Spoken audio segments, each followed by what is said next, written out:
Welcome to Through the Glass Recovery Podcast, where we believe that connection is the opposite of addiction, vulnerability is the antidote to shame, and that recovery isn't just rewarding, it's also a lot of fun. We're your hosts, Steve and Julie. Listen as we get together with friends to shed light on the hard things, talk about the other side of addiction, and how we create a life so full there's no space left for alcohol.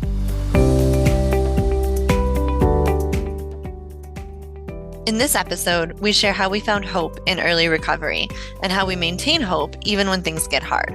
We talk about looking back to see how far we've come and looking forward to the future, being able to recognize the potential. We discuss how we gain hope from other stories and how that inspires us to share our own.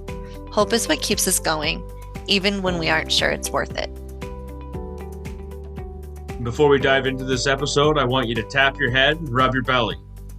Then hit subscribe.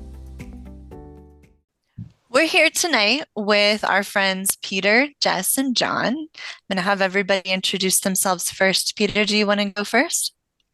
Sure. My name's Peter. My Instagram is You're Better Than the Steps. And I discovered a little over a year ago how I thought about how I'd like to spread the word on just the beauty of sobriety and that it's not so well. Anyhow, that's why I'm here, is that it occurred. I went on Instagram to sell a skateboard, and then I realized, I could use this for spreading my message. Yep. and learn about what other, if there's other like-minded people out there and stuff like that. Awesome. Cool. And how long have I've you been sober? Let's see, it was January 29th, almost 3 years ago. So Okay. Right on. Really cool. Yeah, I've listened to some of your messages on Instagram, and I love the way that you think. So I'm really excited to hear what you have to share tonight. We will also include links to your Instagram in the show notes, so anybody who wants to can check it out and get to know you a little bit better. Jess, do you want to go next? Sure. My name is Jessica, or Jess. I'm 36. I am a mom of two. I'm married. I live in Connecticut. And I've been sober. My last drink I had was August 12th of this year. So I'm still new to sobriety.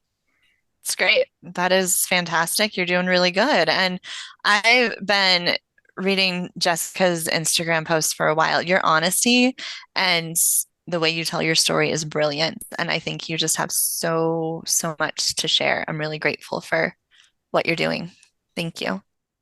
And John is back for, I think, the third episode. Third time. Number 3.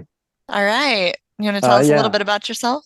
I'm John. I'm here in Portland, Oregon. I've been sober for just about 14 months at this point. Yeah, I'm sure more will come up. Perfect.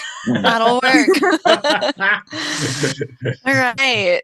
So to introduce our topic tonight, this episode is going to be released right at the beginning of the year, and this feels like a really great time to talk about hope.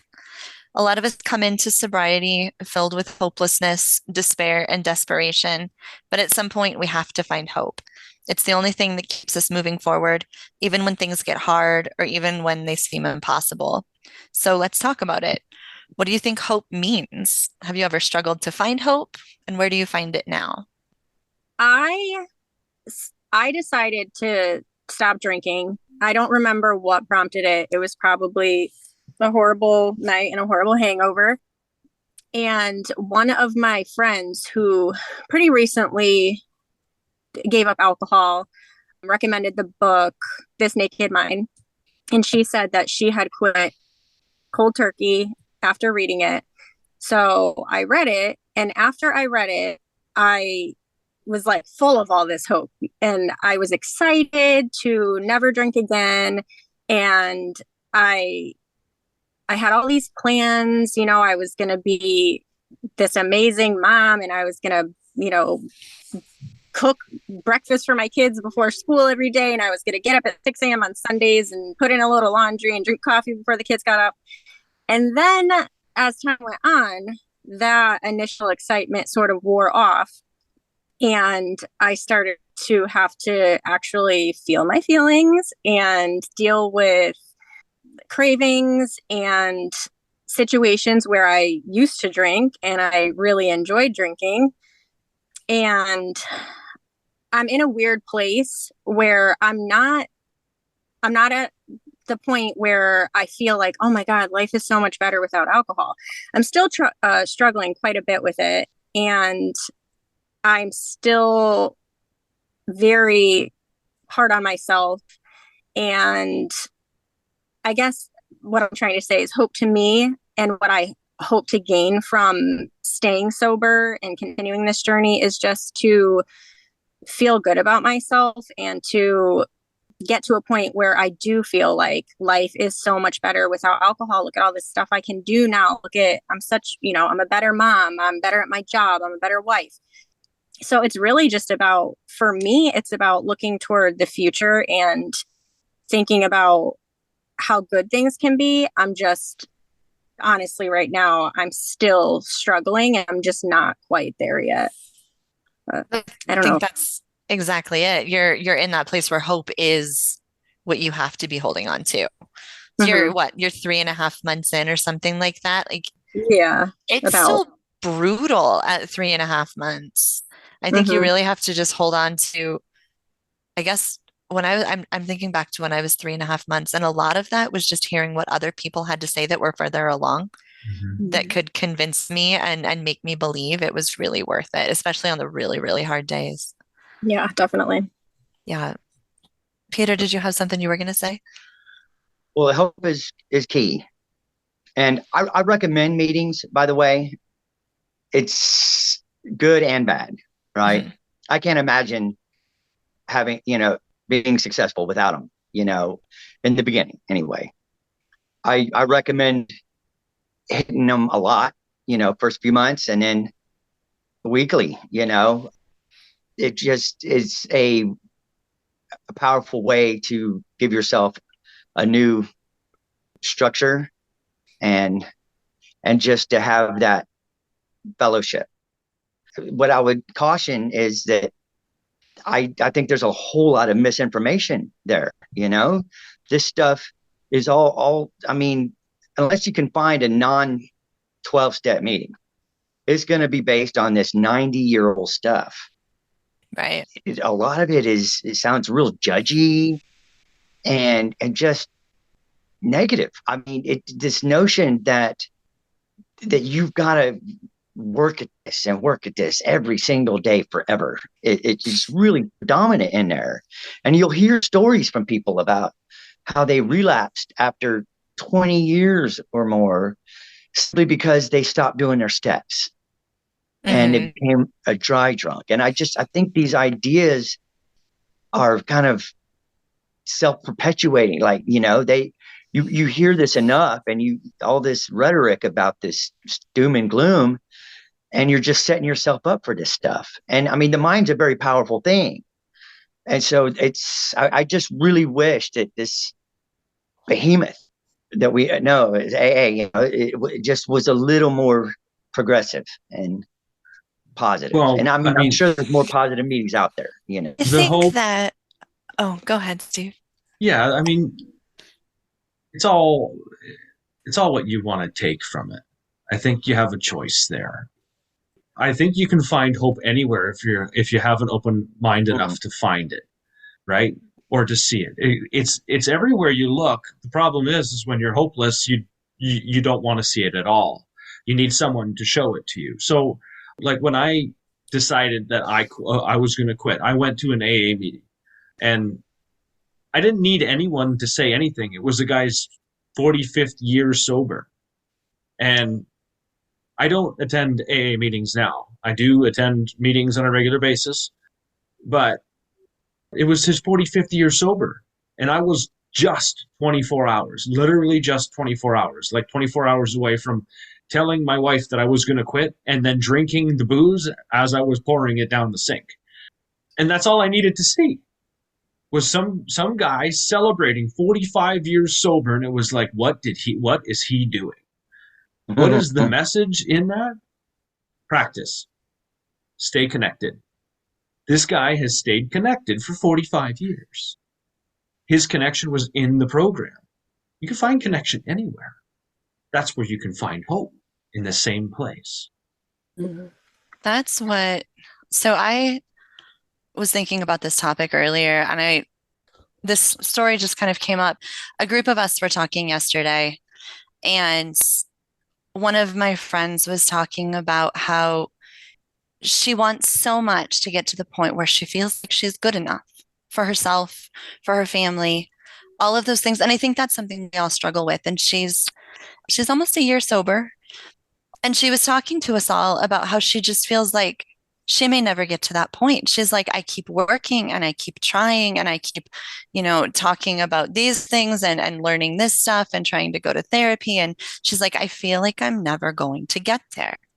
And you can hear the hopelessness when somebody says, I feel like I just can't do it. I feel like it's never going to get there, whether it's staying sober or whether it's just conquering any other of our demons. When you get to the point where you feel like you can't get there, that's hopelessness.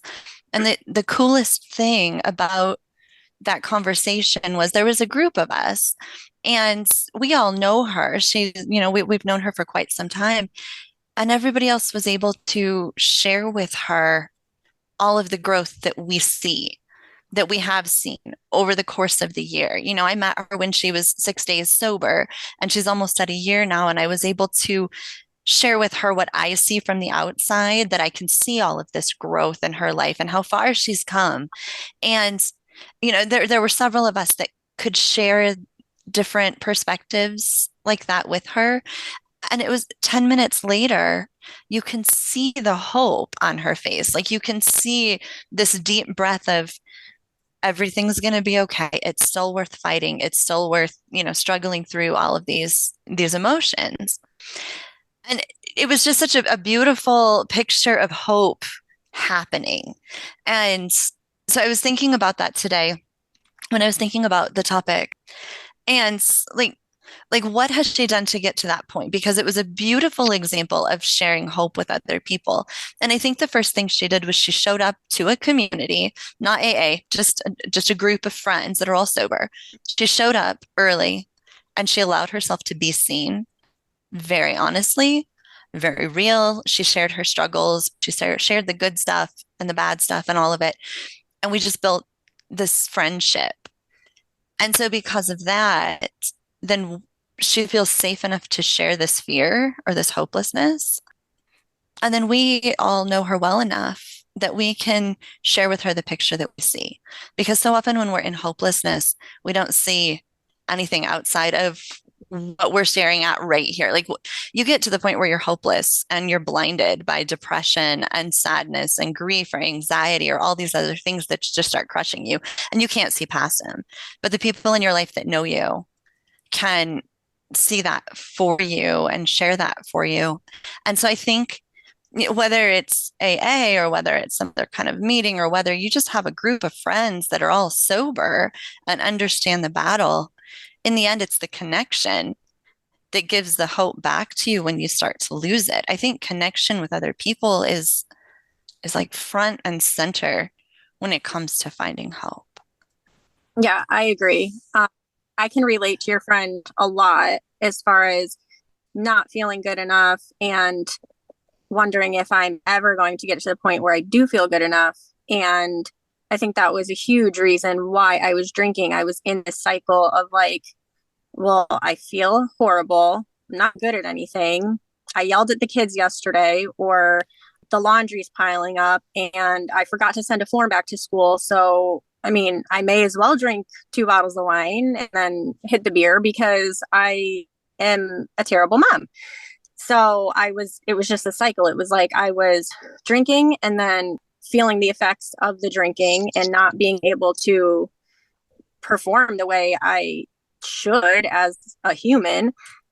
And it just, and then I felt depressed and I felt sorry for myself and I felt sorry for my kids. And then I would drink again and I would just, it was like, whatever, I don't care. I would come home with another bottle of wine and my husband would be like, really? And I'd be like, I don't care. Like, judge me if you want. I'm going to drink it. And I wanted to be held accountable when I decided to stop drinking. So I told my kids, I just said, Mommy's not going to drink anymore. And the look on my son's face, he's 8, and he just lit up and he was like, really? And I didn't realize how impacted he was from my drinking until I saw his reaction to me telling him that I wasn't going to drink anymore. And it's just, and that is what I hold on to when I have cravings and when I just want to give up and just one, it's okay. I can moderate just one. And I think about that. And like, I don't want to let him down. I don't want to, slip ups are okay. It's a part of the process. I don't want to feel like I'm failing at anything else. And I have to keep looking for it. I have to keep going. And my kids are, I think any parent, right? Like our kids are everything to us. And I would do anything to make them happy and be the best mom that I can be for them. So I feel like this is step one, and I'm getting there. I have a lot to work through, but I'm getting there. Thinking of his little face keeps me going. I guess my thoughts on like growth and reaching that point maybe circles back a little bit to like, the work on sobriety. And I kind of share that perspective that I have this thought that I'm never going to be good enough for myself. But I think for me at least that's how I'm wired. The thing that's most likely to change that would be like actually alarming. It would change me so much from who I am. The difference that I've gotten now is like I don't have to be afraid of that anymore. I can say, okay, you're the kind of guy who keeps beating himself up, and I can step back from it and say, okay, stop that. And I can start doing that self exercise like you did in that group, of saying like, wait, where was I a year ago? How was I dealing with it then? And so for me, hope's a little tricky in terms of like I don't hope everything's going to be okay. Like I not that I wouldn't like it, but I don't realistically see that happening. I guess for me, hope revolves a lot more around um, avoiding how bad it got. Because back when I was drinking, like there wasn't even hope for a day that was adequate. Never mind being like good at anything, accepting myself. It wasn't even like meeting the bare minimum sometime. So I think when I think about hope, it's just like I'm gonna get up tomorrow.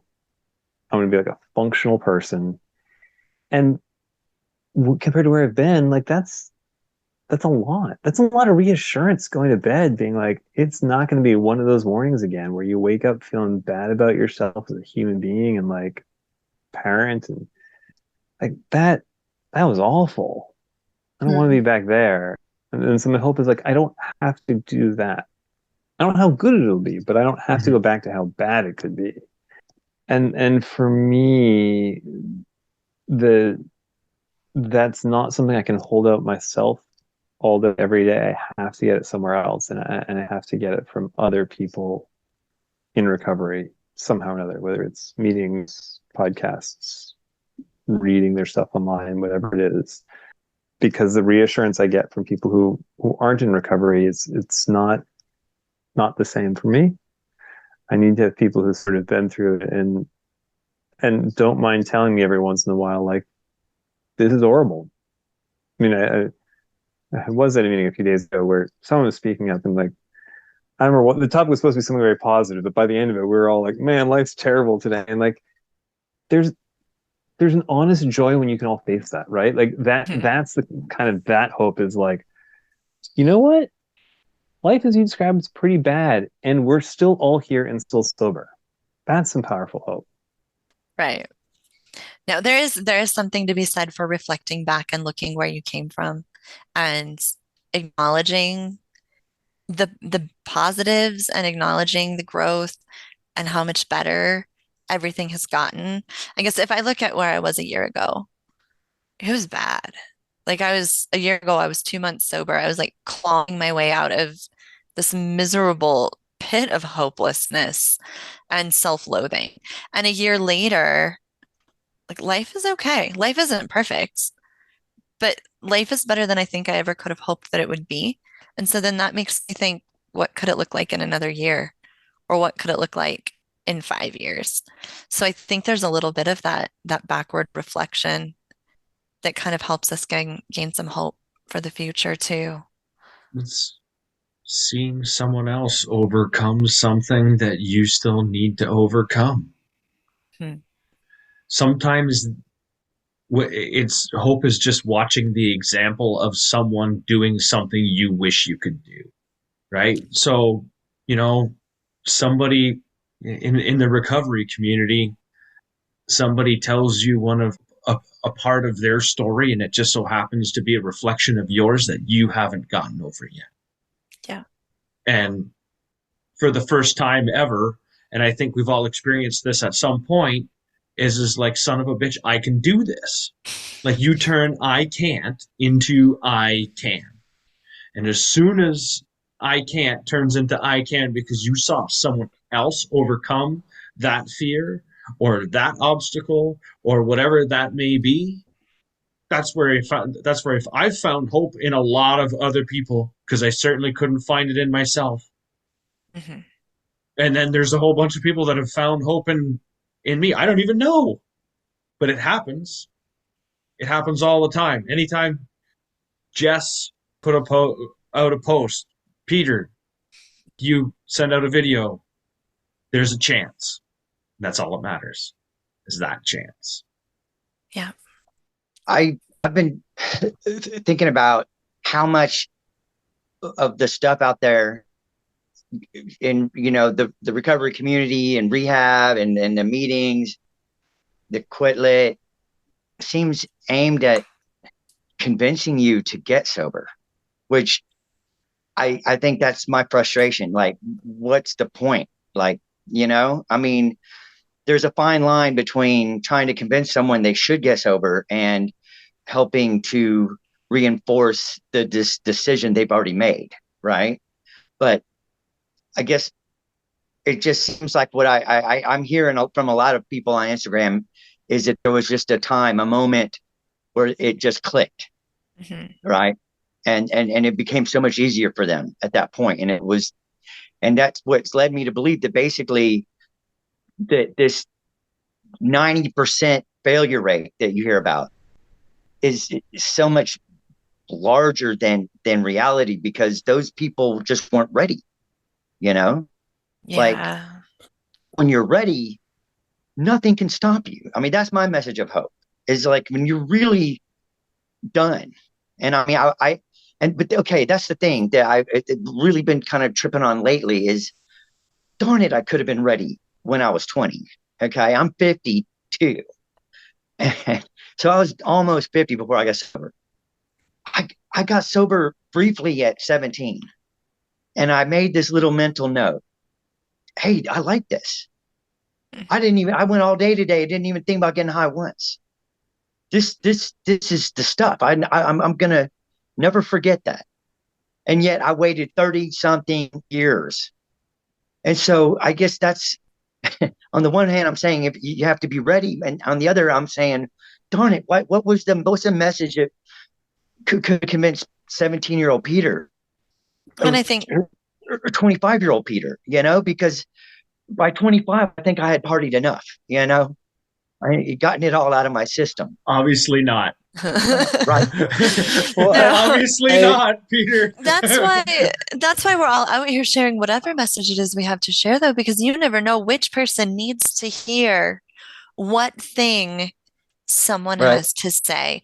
And what I say may click with one person, and what you say may click with another. And I think that's the beauty of all of these different platforms in general, and even just sharing it in meeting. And whether it's a post or a blog or a podcast, that's where the hope comes from. There's going to be one person who has a story that clicks and makes someone realize maybe I can do that too. And I think it's just so important. I remember, my rock bottom moment was totaling my car on the side of the road. I hit a fence post, had a meltdown. It was dramatic. It was mortifying, probably like my greatest source of shame. And I remember like maybe 6 weeks in, I was writing a post, a blog post about how feeling like I'm never going to be able to get over that shame and that humiliation. I'm never going to be able to move past this. I'm going to be drowning in regret and guilt for the rest of my life. Like I could not see any way out of it. And I remember somebody coming back who was 3 years sober. They're like, I did the same thing. And they told me their story, and it was so, so similar. And they're like, I got past it. You can get past it too. And just hearing that somebody else had done the same thing and seeing that they were okay, they were thriving, they were, in a really great place. That's what it took for me to believe that I just needed to keep doing it. Because you get to that point where you're like, I'm never going to get over this shame and this regret. I might as well just drink because it's never going to get any better. And there's that one person with that one story out there that clicks. I'm like, oh, okay, if they can do it, it's worth holding on and trying a little bit longer. Yeah, I can boil down the entire story of my sobriety to two 1 hour stretches, and I can give you like dates and times because they're so specific. And the first is just like the first day waking up, like, sick and tired of being sick and tired, and finally unable to go on like this and just face anything at all.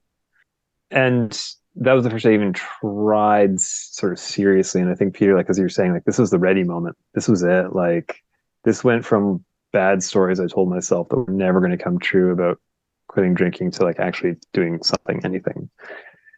And then the other was, 10, 11 months later, having had some success in least reducing how much I was drinking, but really unable to hold on to it at length. Yeah, finally going to my first meeting, literally that hour of listening to someone else. And I'm like, man, I do all that stuff too. Like all the excuses about why I'm going to the grocery store, like that whole business of like rotating which liquor store you buy your booze at so people notice. I'm like, dude, I'm home. Here I am. Yeah. And yet, I agree. It wouldn't have worked at another time in my life. I kind of wish in some ways it would, but honestly, it wouldn't be the same story anymore. It wouldn't really be me. And it kind of needs me to have been through some of what I went through to get to that point, and part of what really stands out for me, like what really, maybe not hope, but thinking of the word peace, where my peace really comes in is that like, I'm getting to a point where I don't spend as much time in my own head about some of that in the past. Like about all those times I knew perfectly well that I had a problem and didn't do anything about it. Of all the warning signs I blew off. It is what it is, and now I just got to go forward. And I don't know where I picked that up. That's one I don't know. But I sure didn't come up with it myself. Something happened along the way, and it was from other people being able to be like, look, okay, you don't have to do that. And so, yeah, it's still a lot of work. It's still not easy at times. And I guess, again, thinking of like, this is how it's going to be for me. Yeah. But I don't have to look back like I used to. Yeah. That's pretty cool. Yeah. Hope is looking forward and seeing, or at least, I don't know, it's just the future. It's kind of cliche, but you can't really appreciate when things are good unless you've experienced things when they're bad. And part of me wishes I didn't have to have gone through a lot of the things I went through. And I wish, like Peter was saying, I could have stopped in my 20s, or, all of the other times that I woke up like, I'm never drinking again. That was so embarrassing. What happened last night? I feel terrible. But I didn't. It wasn't the right time. And this past time, I don't know what it was. I can't pinpoint it, but it did feel different. I had just had enough. I was completely disgusted with myself, and I just couldn't. And to be perfectly honest, I think I would have lost my marriage if I didn't stop. I mean, my husband is super patient, and he has been there for me through horrible times, but he was at his wit's end and he just couldn't watch me do what I was doing to myself and have the kids be affected.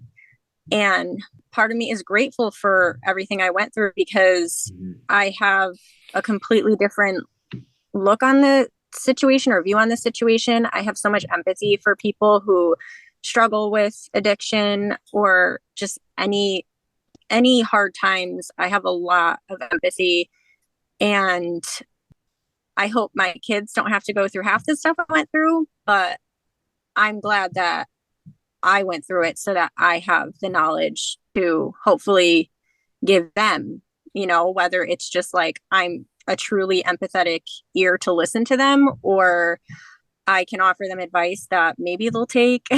But I don't know. I just, I feel part of me feels grateful that I did go through that because I feel strong. I feel I have a lot to work on, but I feel like I have a lot of the tools that I need to make the positive changes and make good choices and teach my kids and help other people. That's why I started the Instagram, and I wanted to be super honest. And because a lot of the Instagrams I read, in the Quit Lit, it does help a lot. It's what, I mean, even now I'll put my phone on to a podcast while I shower, but I couldn't find anyone that was like brutally honest. Like I wanted to really lay out how horrible things got, how embarrassing things got, how like I was a mess. And I just want people to see like, look, you're not the only one.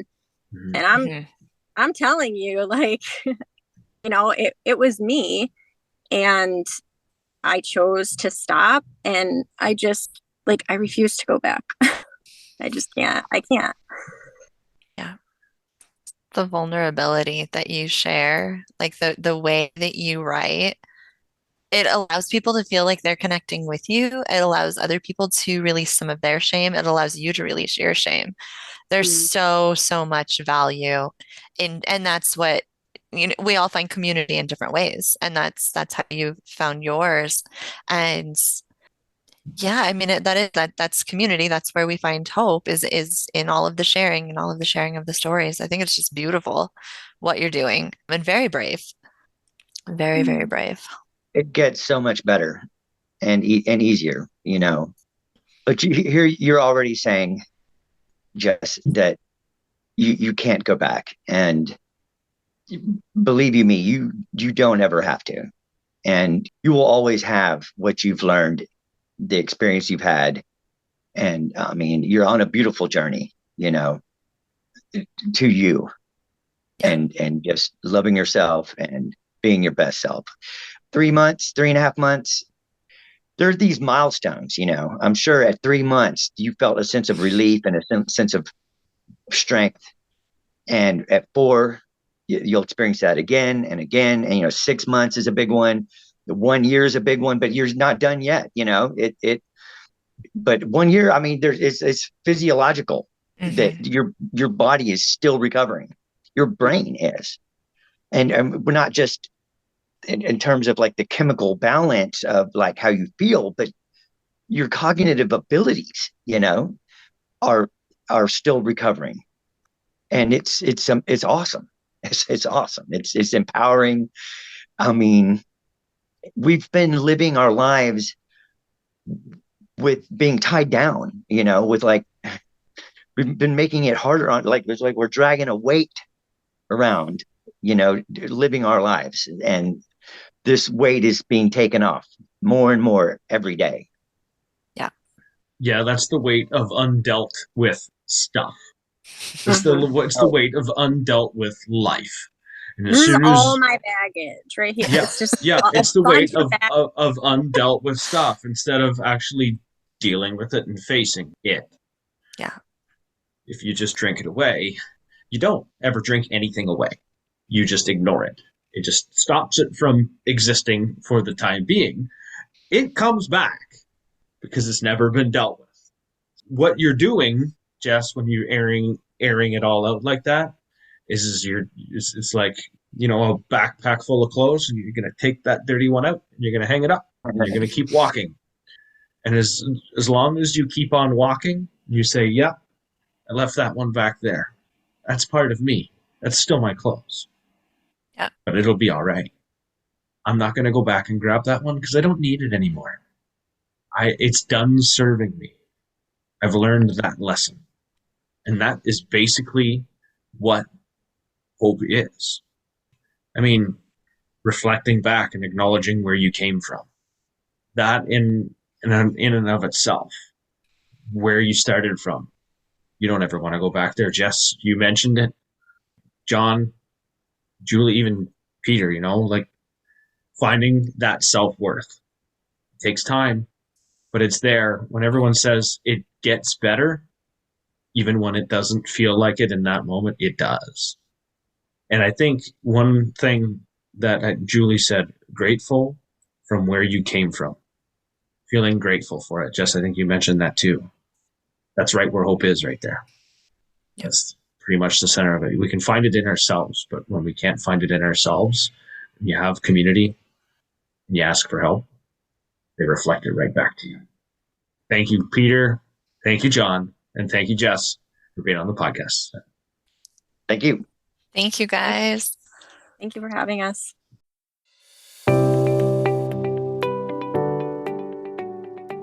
We'd also like to thank our listeners for sharing this space with us. Remember to subscribe or follow to keep getting new content. And if you have any comments or topic suggestions, you can email us at throughtheglassrecovery@gmail.com. We'll see you next time as we continue to explore life on the other side of alcohol.